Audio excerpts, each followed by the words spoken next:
우리가 저번 주까지 이제 26장을 다 봤는데 출애굽기 27장은 그러니까 전 장에 이어서 이제 성막에서 필요한 기구들에 관한 기록이 나타나고 있어요. 먼저 1절에서 8절까지는 번제를 드릴 때 사용되는 놋 제단 제작법이 설명되고요. 그리고 9절에서 19절까지는 성막 뜰의 규모와 그것을 둘러칠 이제 포장에 관한 그 설명이 있습니다. 그리고 마지막으로는 성소를 밝힐 그 등불, 그리고 등불에 쓸 기름에 관한 규례가 나타난다고 보시면 돼요. 그래서 오늘 그것을 같이 함께 살펴보도록 하겠습니다. 1절 같이 읽어볼게요. 시작. 다음으로 너는 시팀 목재로 제단을 만들지니 5규빗의 길이와 5규빗의 너비로 제단이 정사각형이 되게 할지니라. 그리고 그것의 높이는 3규빗이 되게 할지니라. 자, 이제 성막에서 쓰일 제단을 만들려고 합니다. 제단. 그러니까 하나님께 제사를 드릴 때 제물을 태우기 위한 제단이죠. 번제단이라고 부르죠. 뭘 태워서 올린다고 해가지고. 그런데 이 제단은 시팀 목재로 만든 다음에 놋으로 이렇게 또 덧입혀요. 그래서 성경에 보면 이제 놋제단이라고 이렇게 또 불렸습니다. 그런데 이 제단은 흙으로 만든 그 토단이나 돌단과 같이 땅에 고정되어 있는 것이 아니에요. 이동할 수 있는 단이었기 때문에 이 제단을 안치할 때는 먼저 토단을 쌓고 그 위에 놋제단을 안치했을 것으로 보입니다. 근데 이 치수를 보니까 5규빗의 길이와 5규빗의 너비로 만들려고 합니다. 계속 등장하죠. 5라는 숫자가 짐승이 죽는 자리였기 때문에 5라는 숫자 값이 들어가는 것이에요. 그러니까 가로 세로 2.28m 정도 길이라고 보시면 되거든요. 그리고 이 제단을 정사각형으로 만들려고 합니다. 옛날 고대 이방 종교에 보잖아요. 그러면은 제단을 삼각형으로 만들기도 하고요. 원형의 제단을 이렇게 많이 만들어서 썼거든요. 근데 이스라엘의 제단은 사각형으로 이렇게 만들어서 다른 제단들과 구별했다고 보시면 됩니다. 그리고 이제 그것의 높이는 3규빗이 되게 하래요.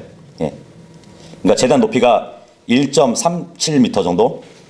그러니까 성막 안에서는 제일 큰 기구라고 보시면 돼요. 나중에 이제 솔로몬 성전에서는 그 성전의 규모에 맞게 이제 가로 세로가 9.1m 그리고 높이 4.56m로 더 이제 큰 제단을 만들기도 했습니다. 역대하 4장 1절에 보면 이런 모양으로 주님이 만들라고 말씀을 해주고 계셔요.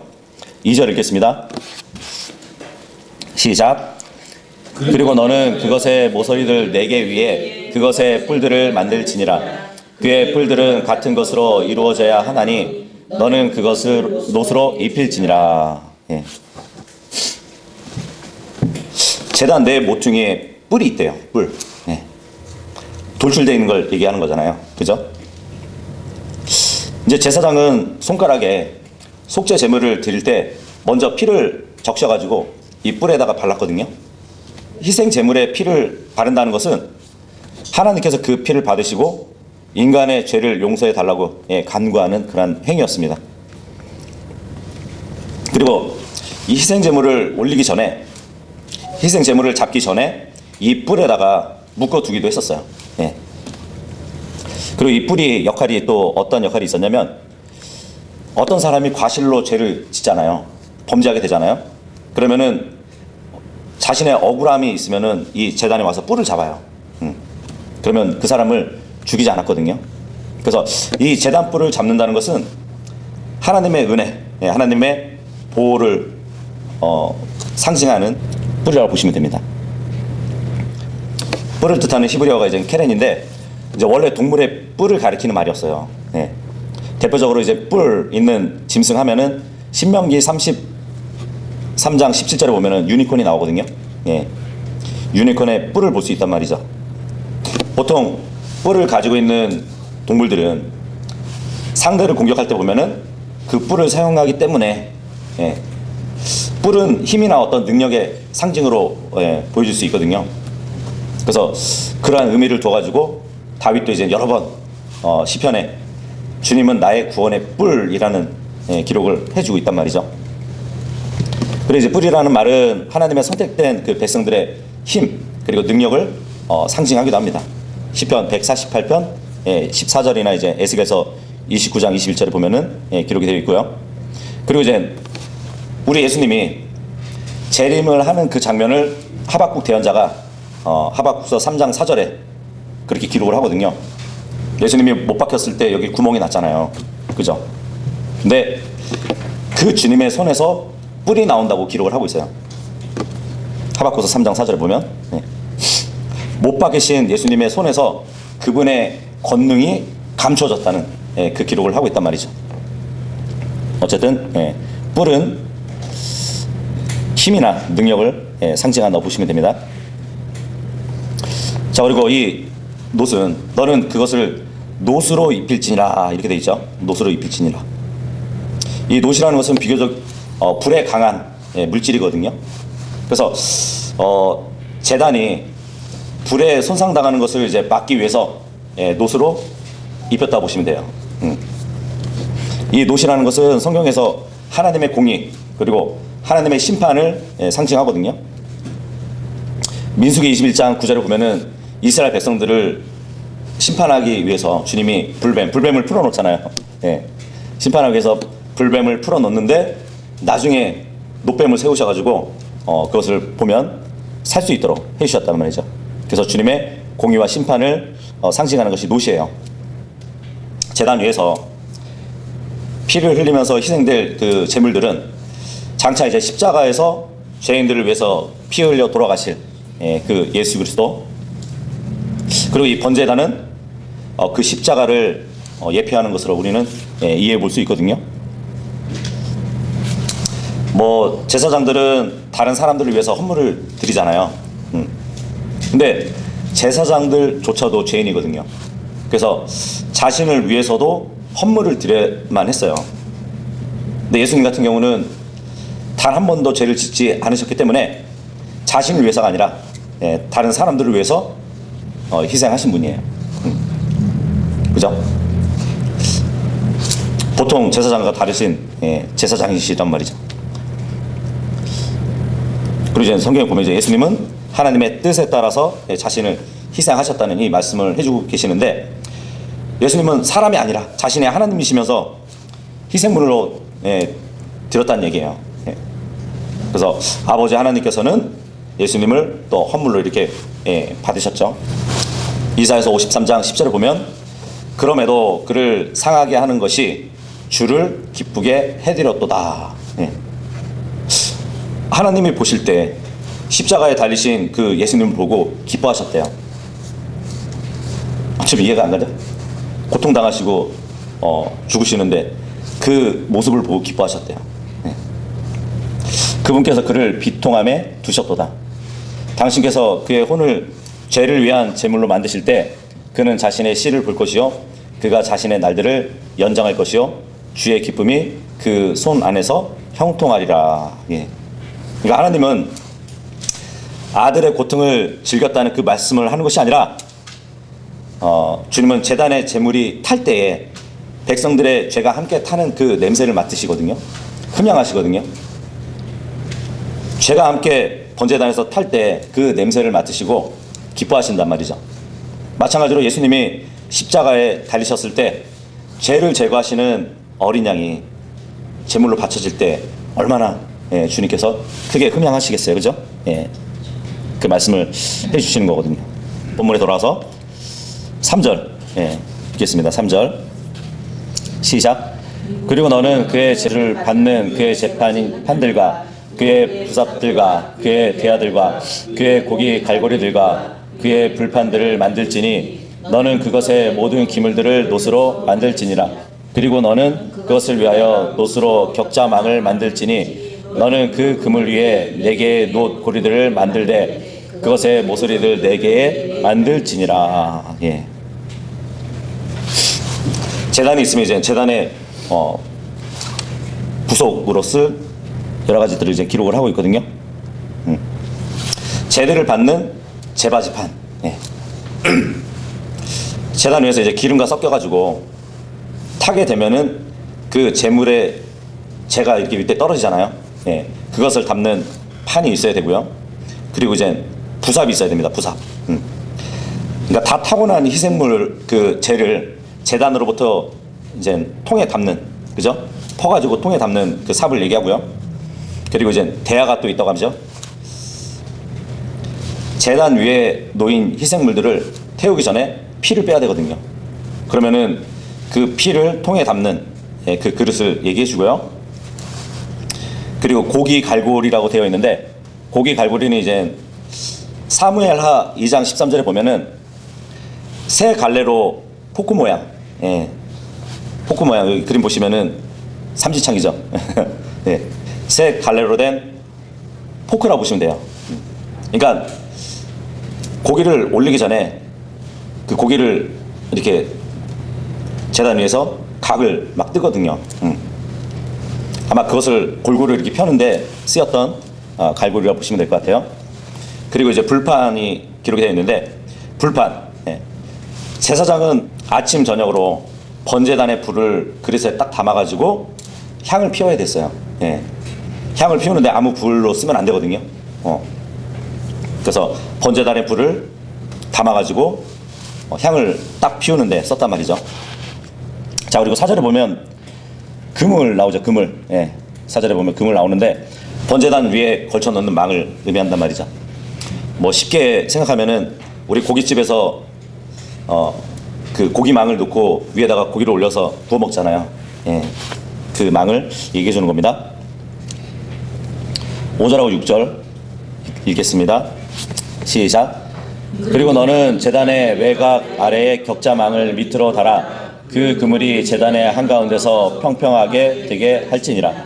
그리고 너는 제단을 위하여 막대들 곧 시팀 목재로 막대들을 만들고 그것들을 노수로 입힐지니라. 이제 번제단의 중간쯤에 평평하게 만들어 가죠. 물론 재물을 잘 태우기 위함이라고 보시면 되죠. 그리고 타고 남은 그 재를 쉽게 빠지게 하기 위해서 이렇게 만든다는 것이거든요. 그리고 막대들, 막대들 나오죠. 막대들은 이 기구에 끼워가지고 운반할 때 사용하는 걸로 쓰는 거죠. 그러니까 이 번제단도 만든 후에는 손을 대면 안 됐거든요. 그래서 손대지 않고 안전하게 운반할 수 있기 위해서 이 막대기들이 필요했던 것이에요. 그래서 이 번제단은 항상 성막에 이동할 때 같이 움직였어요. 그때마다 먼저 토단을 쌓고 그 위에 안치시켰을 겁니다. 7절하고 8절이요. 시작. 그리고 그 막대들이 고리들에 끼어지게 하고 그것을 жил머지도록 그 막대기들이 제단의 두 측면들에 있게 할지니라. 너는 그것을 판자들의 속을 뚫려 있게 만들지니 산속에서 너에게 보여진 것처럼 그들은 그것을 그와 같이 만들지니라. 이 제단을 속이 뚫려 있게 만들래요. 그러니까 이 시팀 목재로 만든 제단의 틀은 위아래가 막히지 않은 상자 모양으로 되어 있다는 것이거든요. 그리고 이 제단 한가운데는 중간 높이의 놋 그물을 얹게 했다고 5절에 기록되어 있죠. 근데 이것을 산속에서 너에게 보여진 것처럼 그들은 그것을 그와 같이 만들지니라, 이 말씀을 하고 있거든요. 시나이 산에서 모세가 산속에서 이렇게 주님께 들었던 것처럼 만들어야 되는데, 여기 보니까 그들은 그것을 그와 같이 만들지니라 이렇게 돼 있죠. 모세는 들었고 어떻게 만들어야 되는 건 알았지만 그 모세가 직접 만드는 건 아니었잖아요. 그래서 그들은 했을 때 너는 그렇게 만들라 하지 않고 그들은 그것을 그와 같이 만들지라, 이 말씀을 하신 것은 이제 아직까지는 성막 건축을 담당할 자들을 이렇게 선별하진 않으셨어요. 뭐 그들이 누구인지는 분명하진 않지만 앞으로 선택될 사람들을 가리킨다고 볼 수 있습니다. 출애굽기 36장 1절에 보면은 이 성막을 짓는 데 있어서 두 명의 인물이 나오긴 하죠. 36장 1절에 보면은 그때 부잘루엘과 아홀리압, 요 두 인물이 나오는데, 주께서 그 안에 지혜와 명철을 두셔 주께서 명령하신 모든 것에 따라 성소에서 섬기는 일을 위한 모든 분야 작업으로 일하는 방법을 알게 하신 지혜로운 마음이 된 모든 사람이 저마다 일하였더라, 이 말씀을 하고 있어요. 대표적으로 부잘리엘, 그리고 아홀리아, 그리고 주님께서 명철과 지혜를 주신 여러 사람들이 만든다는 것이죠. 그래서 지금 주님은 아직 선별하진 않았지만 모세한테 그들은 그것을 그와 같이 만들지니라 하신 것이에요. 9절 읽겠습니다. 시작. 다음으로 너는 성막의 뜰을 만들지니라. 남향인 남쪽 측면에는 뜰에 거는 천들이 있게 하고 가늘게 꼬아진 아마로 한 면의 길이가 100규빗이 되게 할지니라. 자, 이제 제단을 넘어와서 성막 뜰에 대한 말씀을 해주고 계십니다. 옆표에 보면 이 전체를 두르고 있는 그 천을 얘기하는 것이에요. 그리고 그 천 안이 성막 뜰이에요. 뜰, 마당이란 말이에요. 마당. 이 성막들의 크기는 남쪽과 북쪽이 각각 45.6m, 그리고 동편과 서편이 각각 22.8m. 그리고 동편에는 이제 사람들이 들어갈 수 있는 문이 있어야 되잖아요. 약 9m 정도의 크기의 문이 있었어요. 근데 여기서 이제 성막 뜰 할 때 이 뜰이라는 히브리어가 차르라는 단어거든요. 근데 좁은 장소라는 뜻이에요. 좁은 장소. 우리가 보기에는 좀 넓어 보이는데 좁은 장소라는 뜻을 갖고 있는데, 이 말이 괴롭히다라는 뜻의 차라르에서 이렇게 유래된 단어거든요. 괴롭히다. 이 성막들에서 어떠한 일이 있었냐면 희생 제물들을 이 성막들에 가져왔잖아요. 그죠? 희생 제물로 바칠 그 짐승을 대기시켰던 마당이란 말이에요. 그리고 인간의 죄가 이제 상징적으로 처리되는 그 일종의 괴로움의 장소가 이 성막뜰이었단 말이죠. 그래서 그러한 유래로 된 단어를 쓰고 있습니다. 근데 뜰에 거는 천들이 있게 하래요. 아마포로 된 벽걸이 천이라고 보시면 되거든요. 10절하고 11절 읽겠습니다. 시작. 그리고 그것들의 기둥 20개와 기둥들의 장부 구멍 20개는 노스로 이루어져야 하고, 그 기둥들의 갈고리들과 그것들의 쇠시리들은 은으로 이루어져야 할지니라. 그런 다음에 북쪽 측면에 있는 길이 쪽에도 마찬가지로 100규빗 길이에 거는 천들과 그의 기둥 20개와 그것들의 노스로 된 장부구멍 20개가 있게 할지니, 기둥들의 갈고리들과 그것들의 쇠시리들은 은으로 이루어지게 할지니라. 이제 보시면 이제 기둥이 나오죠. 기둥. 천을 묶어가지고 고정시키기 위한 기둥을 말해줍니다. 재료로 쓰인 이 아마포 천. 성경에 보면은 아마포 하면은 성도들의 의라고 이렇게 성경은 말씀해주고 있어요. 근데 이 성막은 예수님의 몸을 가리키는 건축물이잖아요. 주님의 의로우심, 그것을 말하고, 또 이제 노스는 심판을 상징한다고 말씀드렸죠. 그리고 여기 갈고리, 갈고리는 천을 기둥에 걸어가지고 고정시키기 위한 하나의 걸쇠라고 보시면 됩니다. 자, 그리고 쇠시리가 있어요. 쇠시리. 이것은 기둥과 기둥을 연결해주는 고정 막대라고 보시면 돼요. 그러니까 천들을 또 팽팽하게 이렇게 유지시켜주는데 필요한 장대라고 보시면 돼요. 12절에서 15절입니다. 시작. 다음으로 서쪽 측면에 있는 뜰의 너비 쪽에도 50규빗에 거는 천들이 있게 할지니, 그들의 기둥들은 10개가 되게 하고 그것들의 장부 구멍들은 10개가 되게 할지니라. 다음으로 동편에 있는 뜰의 너비는 동쪽 방향으로 50규빗이 되게 할지니라. 대문의 한쪽 면에 거는 천들은 15규빗이 되게 할지니, 그것들의 기둥들은 3개가 되게 하고 그것들의 장부 구멍들은 3개가 되게 할지니라.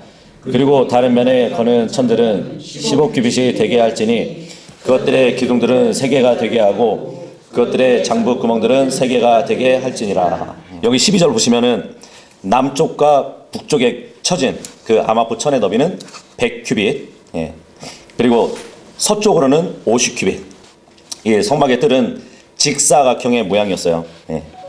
그러니까 정확히 2대 1의 비율이었다고 보시면 되거든요. 자, 그리고 동편에 있는 뜰의 너비 나오죠. 동편에 있는 뜰의 너비. 예. 서쪽은 다 막혀 있잖아요. 근데 동쪽 같은 경우는 들어갈 수 있는 문이 있었잖아요. 그래서 성소로 들어가는 그 출입구도 역시 동쪽에 나 있는 그 점에 비춰볼 때 동쪽에서 떠오르는 해가 성소 전면을 이렇게 환하게 비추잖아요. 그죠? 그래서 항상 동쪽에서 이렇게 해가 뜨기 때문에 하나님의 영광의 광채가 성소 전체를 이렇게 감싸고 있는 그 방향이라고 볼 수 있거든요. 자, 그런데 정중앙의 출입구가 규격이 20큐빗이래요. 그러면은 9m거든요. 9m. 16절 읽겠습니다. 16절 시작. 다음으로 뜰의 대문을 위하여 20큐빗으로 된 거는 천이 있게 할지니 청색 실과 자주색 실과 주홍색 실과 가늘게 꼬아진 아마로 바느질 작업이 된 것이어야 하느니라. 그리고 그것들의 기둥들은 4개가 되게 하고 그것들의 장부 구멍들은 4개가 되게 할지니라. 예. 성막의 출입구를 이루는 휘장이에요. 예. 그러니까 주님께 예배할 그 사람들이 이 휘장을 딱 젖히고 성막 뜰 안으로 들어가야 됐습니다. 옆 그림 보시면 이제 조금 검은 부분 있죠. 예, 동쪽 그 출입구. 저번에 우리가 살펴봤듯이 휘장은 지성소와 성소 휘장이 있었어요. 그죠? 근데 동일한 재료들로 만들어졌는데 이 대문은 흰 천 사이에 4가지 색으로 수놓아져가지고 사람들에게 이제 성막 출입구라는 것을 쉽게 알 수 있도록 해줬습니다. 그런데 이 성막의 이 출입구 문이 넓어요. 예.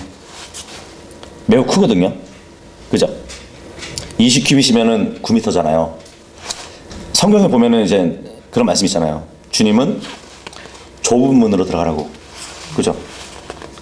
근데 성막문은 크단 말이죠. 어떻게 된 걸까요? 근데 그걸 우리가 이제 잘 적용해 봐야 되는데 주님이 좁은 문으로 들어가라 했을 때는 이제 교리적으로 우리가 사복음서를 보잖아요. 사복음서는 거의 유대인들 대상으로 기록된 말씀이에요. 그래서 주님께서 말씀하신 그 누가복음 13장 24절에 보면은 좁은 문으로 들어가려고 분투하라 그러거든요. 이는 많은 이들이 그 안에 들어가기를 구할 것이나 들어갈 수 없을 것이라고 내가 너에게 말하기 때문이라. 우리는 예수님께 가기 위해서 분투하지 않아요. 그죠? 전에 성경대로 힘쓰지 않는다는 얘기예요. 그죠? 복음을 듣고 지적으로 동의하고 마음으로 믿으면 그 문으로 들어갈 수 있단 말이죠. 예전에 어떤 성체를 들어가기 위해서는 암호를 대고 들어갔어야 되거든요. 우리가 주님의 몸으로 들어가기 위해서는 구원자 예수 그리스도를 믿습니다 하면은 그게 암호가 돼요. 그죠? 그래서 그 문에 들어가기 쉽단 말이죠. 구원받기 쉽단 얘기예요. 그렇게 쉬우니까 사람들이 안 믿는 거거든요, 사실. 어떤 분이 이제 누구나 죄를 실컷 짓고 마지막에 죽기 전에 예수님을 믿으면은 구원 받는 거냐고. 그렇게 말씀하시는 분들이 있거든요. 살아생전 실컷 죄를 짓다가 죽기 전에 예수님 믿습니다 하고 하면은 구원 받냐고. 그 회개가 참된 구원이면 참된 회개면은 구원 받는다고. 근데 만약에 그런 하나님이면 못 믿겠대요.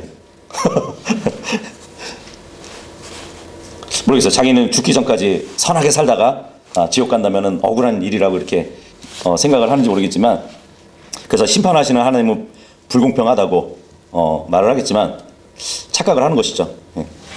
사람들은 죄를 지어서도 죄인이지만 죄인으로 태어났기 때문에 죄인이거든요. 그죠? 그리고 죽기 전에 죄를 회개하고 구원받는 사람보다 일찍 예수님을 믿고 구원받은 사람이 그만큼 죄를 못 지은 것이 손해일까요? 그것도 아니잖아요. 근데 정말 이 교회 시대가 끝나고 하늘에서 하나님의 나팔이 울리면서 이리 올라오라 하면은 정말 그 이후로는 구원받기 힘들어질 것이에요. 그때 좁은 문으로 들어간다는 이 말씀이 적용되는 것이거든요. 대환란 때. 구하여도 들어갈 수 없을 정도로 힘들다고 말씀하셨어요. 어쨌든 이 시대는 누구나 들어올 수 있을 정도로 성막의 출입구만큼 넓다는 것이에요. 아마 노아의 홍수 때 방주의 문이 넓었을 것이에요. 그런 것처럼 주님의 구원의 문은 지금 넓습니다. 그래서 우리가 좁은 문을 여기다가 이제 적용하면 안 되고 앞으로 있을 환난기 때에 적용할 말씀이라고 보시면 돼요. 17절 읽겠습니다. 17절 시작. 뜰의 둘레에 있는 모든 기둥들은 은으로 세시리를 두를 것이요 그것들의 갈고리들은 은으로 이루어지게 하고 그것들의 장부 구멍들은 노스로 이루어지게 할지니라. 모든 기둥들 합해서 이제 60개의 기둥들이 이 뜰을 둘러싼다고 보시면 되거든요. 간격을 이렇게 나누어서 계산하면 이 기둥에서 다른 기둥까지의 길이가 3.46m 정도, 3.46m마다 한 개의 기둥이 이렇게 세워진다는 걸 보시면 됩니다. 그리고 이 기둥도 노스로 도금한 시팀 목재였을 것이에요. 그리고 밑에 보면은 받침도 노스로 놓여 있었습니다. 18절 읽겠습니다. 시작. 뜰의 길이는 100규빗이 되게 하고 너비는 어디에나 50규빗이 되게 하며 높이는 가늘게 꼬아진 아마로 5규빗이 되게 하고 그것들의 장부 구멍들은 노스로 이루어지게 할지니라. 성막 본체의 높이보다 지금 뜰에 치고 있는 휘장의 높이가 낮다는 걸 보여주고 있거든요. 5규빗 하면은 3.5m 정도 높이였다고 보시면 돼요. 이 천막 높이가. 그러니까 성막 본체의 반 정도 높이라고 보시면 되거든요. 자, 그런데 3.5m면은 뜰 밖에서도 이 성막을 볼 수 있었다는 것이에요. 그래서 주님 밖에 있는 세상의 어떤 사람이든지 예수님을 알고자 하면 주님은 자신을 계시해 주시는 분이라는 것을 또 이렇게 알려주기도 합니다. 19절 읽겠습니다. 시작. 성막의 모든 섬김에 쓰는 그것의 모든 기물들과 그것의 모든 막들들 뜰의 모든 말뚝들은 노스로 이루어지게 할지니라. 모든 섬김에 쓰는 모든 기물들. 그러니까 성소에서 봉사와 관련해서 많은 기물들이 사용됐잖아요. 근데 성막의 모든 기구를 다른 목적으로 쓸 수 없어요. 오직 하나님의 제사를 드린 데에만 쓸 수 있다는 뜻이거든요. 자, 그리고 여기 말뚝이 나오죠. 말뚝. 우리 텐트 같은 거 칠 때 보면은 고정시키기 위해서 말뚝을 박잖아요. 성막 덮개를 팽팽하게 유지시키고 기둥을 제자리에 고정을 시켰단 말이죠. 이 기둥에 노수로 만든 말뚝, 십자가에서 못 박이신 그리스도를 또 이렇게 보여주거든요. 예수님을 십자가에 못 박을 때 그 못은 조그만 못이 아니었어요. 성인 한 명의 그 체중을 고정시킬 만큼의 큰 말뚝 같은 대못으로 십자가에 박히셨거든요. 그래서 이 말뚝과 예수님을 박은 그 못과 이렇게 또 볼 수 있는데, 이 성막이라는 것은 광야하고 구별이 되어 있잖아요. 그죠? 장소가. 성막은 세상과 구별된 장소입니다. 그런데 구별되어 있음에도 불구하고 이 세상의 땅에다가 성막의 말뚝을 박아놨어요. 그죠? 그래서 갈라디아서 6장 14절에 보면은 우리가 비록 이 땅에 살고 있지만 그분으로 말미암아 세상이 나에게 십자가에 못 박히며 나도 세상에게 그러하니라. 이 말씀을 해주고 계시거든요. 그러니까 우리가 주님의 몸 안에 들어왔다는 것은 세상과 분리되었다는 것을 말해주는 것이죠. 자, 그런데 이 말뚝이라는 것은 성막에 쓰이는 기구들 중에 가장 작은 것이에요. 그죠? 어떻게 보면 사소한 부품일 수도 있거든요. 근데 이 작은 부품이 성막을 세워주는데 굉장히 중요한 역할을 한 것이에요. 그죠? 어떻게 보면 말뚝이라는 것이 성막의 기물들, 뭐 번제단, 뭐 향단, 뭐 빵 차리는 테이블, 이런 걸 비교해 봤을 때 덜 중요해 보인단 말이죠. 그죠? 하지만 이 말뚝이 없었으면 어떻게 됐을까요? 제사장이 사역을 할 수 없었을 것이에요. 그죠? 자, 그런데 마찬가지로 이 성막은 예수 그리스도의 몸이고 우리가 모이는 이 모임도 예수 그리스도의 몸 안에서 하나가 된 성도들이 모이는 것이거든요. 우리가 예수님의 지체란 말이에요. 예, 지체인데 우리 몸의 지체들 중에서 하나 뭐 필요 없는 게 있나요? 뭐 맹장도 필요하다 그러는데 그게 왜 필요한지는 제가 잘 모르겠지만 고린도전서 12장 20절을 보면은 이런 말씀이 있단 말이죠. 그러나 이제 그들이 많은 지체들이나 그럼에도 오직 하나의 몸만 있느니라. 그런즉 그 눈이 그 손에게 말하기를 나는 너를 필요로 하지 않는다 할 수 없느니라. 다시금 그 머리가 그 발에게 말하기를 나는 너희를 필요로 하지 않는다 할 수 없느니라. 이뿐 아니라 몸에서 더 나약해 보이는 그 지체들이 훨씬 더 요긴하니라. 예. 그리하여 우리가 덜 존귀하다고 생각하는 몸의 그 지체들 위에 우리가 더 넘치는 존귀를 부여하느니라. 그런즉 우리의 볼품없는 부분들도 더욱 넘치게 어여쁨을 받느니라. 이는 우리의 어여쁜 부분들은 부족한 것이 전혀 없기 때문이라. 그러나 하나님께서 부족한 그 부분에 더 넘치는 존귀를 주시어 그 몸이 함께 조화를 이루게 하셨느니라. 예. 교회에서 덜 존귀하다고 생각하는 그 사람이 주님께서는 더 넘치는 존귀를 주신대요. 마찬가지로 번제단이 대단한데 이 말뚝에 비해서는 더 귀하다고 생각할 수 있지만 그 말뚝조차도 주님은 귀하게 여기시는 것이에요.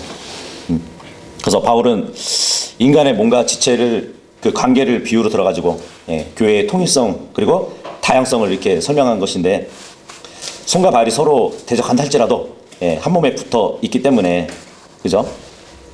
또 귀와 눈이 서로 인정을 하지 않더라도 한 몸에 붙어 있기 때문에 공동체의 운명이라는 얘기예요.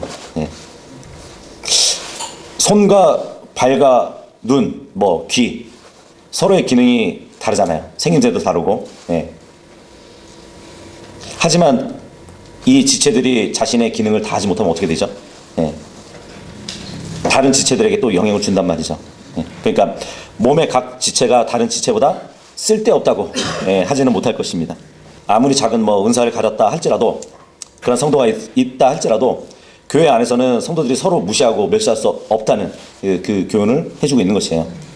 하나님도 더 요긴하게 쓰시는데 우리가 어떻게 판단할 수 있어요? 그죠? 그래서 지금 성막의 작은 재료로서 말뚝은 그리스도의 손을 십자가에 박은 못과 같다고 말씀드렸잖아요. 그 못이 2000년 이상의 복음의 내용이 들어가 있어요. 그죠? 복음에 빠질 수 없는 이야기 한 부분이 못 박힘이란 말이에요. 작지만 수십억의 죄인들을 살리는 그 요소가 되었다는 것이죠. 20절 읽겠습니다. 20절 시작. 다음으로 너는 이스라엘 자녀들에게 명령할지니 그들로 하여금 빛을 내기 위하여 압착된 순수한 올리브 기름을 너에게 가져오게 하여 등불이 항상 타오르게 할지니라. 이제 뜰의 천막들을 마무리하고 성막 안에 등불에 쓰이는 그 올리브 기름에 대해서 말씀해주고 있는데 이 올리브 열매를 절구에 넣고 찔 수도 있고요. 맷돌로 갈아가지고 또 이렇게 기름을 짤 수도 있거든요. 이렇게 기름만 딱 짜내잖아요. 그러면 굉장히 깨끗해요. 색깔이 없어요. 무색이에요. 그래서 이것을 심지가 빨아 올리면서 불을 내면 연기도 나지 않고 밝은 빛을 냈단 말이죠. 이 올리브 열매를 깨끗하게 만들기 위해서 뭐 잎이나 꼭지 등 같은 것은 완전 떼버렸대요. 그리고 먼지가 있으면 이제 먼지도 다 제거하고 불순물도 제거했단 말이에요. 그 가운데서 찍고 빻아가지고 기름을 빼냈단 말이죠. 그래서 성소에 그 등잔에 사용될 올리브 기름은 정말 원료에서 제조 과정까지 최선의 정성을 기울여 가지고 최상품으로 주님께 올려드렸다는 얘기예요. 그래서 이제 성막의 이 등잔대를 항상 타오르게 하라고 지금 성경은 말씀하고 있거든요. 물론 이제 밤낮으로 계속 등불을 켜라는 말이 아니라 저녁부터 아침까지 꺼지지 않도록 등불을 켜놓으라는 말이에요. 그러니까 매일 밤 규칙적으로 등불을 켜놓으라고 하신 말씀으로 이해하시면 됩니다. 이렇게 모두 빛이 꺼진 밤의 그 시간에도 끊임없이 성막에 빛이 있는 것은 하나님께서 밤 시간에도 이스라엘을 쉬지 않고 지키신다는 그 상징적인 표현이 있다는 것이에요. 이 성막을 오늘날 교회의 모형으로 생각한다면 오늘날 교회는 성막과 같이 어두운 세상에서 항상 빛을 밝게 되는 것이거든요. 그것은 또 그 예수님의 몸인 교회의 지체가 된 신자들의 개개인의 삶에 동일하게 적용될 수 있을 겁니다. 21절 읽겠습니다. 21절 시작. 회중의 성막 안에 있는 증언판 앞 휘장 앞에서 아론과 그의 아들들은 저녁부터 아침까지 그것을 주 앞에서 정돈할지니 그것은 이스라엘 자녀들을 대표하여 영원토록 그들의 세대를 이어지는 규례가 되게 할지니라. 여기서 회중의 성막 하면은 문자적으로 모임의 장막이라는 뜻이에요. 바로 이곳에서 하나님과 모세가 만났고요. 그리고 민수기 10장 3절에 보면은 하나님을 만나기 위해서 백성들이 모였습니다. 그리고 증언판 앞 휘장 밖이라고 그랬잖아요. 그냥 지성소 밖 성소를 말한다고 보시면 돼요. 그리고 저녁부터 아침까지 그것을 주 앞에서 정돈할지니, 이 말은 밤에 등불이 꺼지지 않도록 특별한 주의를 요하라고 말씀하시는 겁니다. 그런데 이것은 단순히 그냥 불이 꺼지지 않도록 돌보는 그 행동 이상을 말해주고 있는 것이에요. 그 이상의 정성을 내라는 것이거든요. 그러니까 제사장은 온 정성을 기울여 가지고 항상 등불을 잘 살피고 때를 맞춰 가지고 적절히 등불을 켜고 끄는 일에 한치의 오차도 없이 일을 수행했어야 돼요. 하여튼 우리가 이제 마지막 구절까지 봤는데, 요 본장에 나온 우리가 제단을 봤잖아요. 제단. 성막을 딱 출입구에 들어갈 때 제일 먼저 보여지는 것이 번제단이에요. 그죠? 그리고 성소로 들어가기 전에는 반드시 이 제단을 통과해야 됐단 말이죠. 그래서 이것은 모든 인간들이 반드시 그리스도의 십자가의 보혈을 의지해야만 하나님 앞으로 나아갈 수 있다는 것을 교훈해 주고 있습니다. 그리스도 없이 하나님께 나가고 뭐 구원을 얻고자 하는 그 인간의 모든 노력은 헛된 거예요. 그래서 하나님의 아들이신 예수님께서 자신을 희생물로 들이셨기 때문에 우리는 하나님께 또 나아갈 수 있는 것이죠. 그래서 예수님께서 갈보리 십자가에서 들이신 그 단 한 번의 희생으로 우리는 영원한 생명을 받게 되었단 말이죠. 그러니까 누구든지 하나님께 받으시는 그 유일한 희생물은 예수님이라는 사실을 믿으면 구원을 받는 것이에요. 그래서 우리는 예수님의 그 십자가 대속과 또 그분을 믿는 믿음을 통해서 하나님과 가까워진 사람들입니다. 이 길 위에는 구원받을 수 있는 길이 없어요. 예수님 외에는 다른 소망이 없습니다. 예수님만 구원의 유일한 문인 것이에요. 그래서 예수님을 유일한 구원자로 받아들인 사람은 누구든지 구원받고 결코 구원을 잃어버리지 않을 겁니다. 그래서 요한복음 6장 37절에 보면 아버지께서 나에게 주시는 자는 모두 나에게 오리라. 그리고 나에게 오는 자는 내가 절대 쫓아내지 아니하리라. 이 말씀을 해주고 계세요. 이제 번제단을 지나서 구원의 성소에 들어가면 빛을 비추는 등불이 또 보이게 되죠. 예수 그리스도의 영을 상징한단 말이에요. 성령님을 상징한단 말이죠.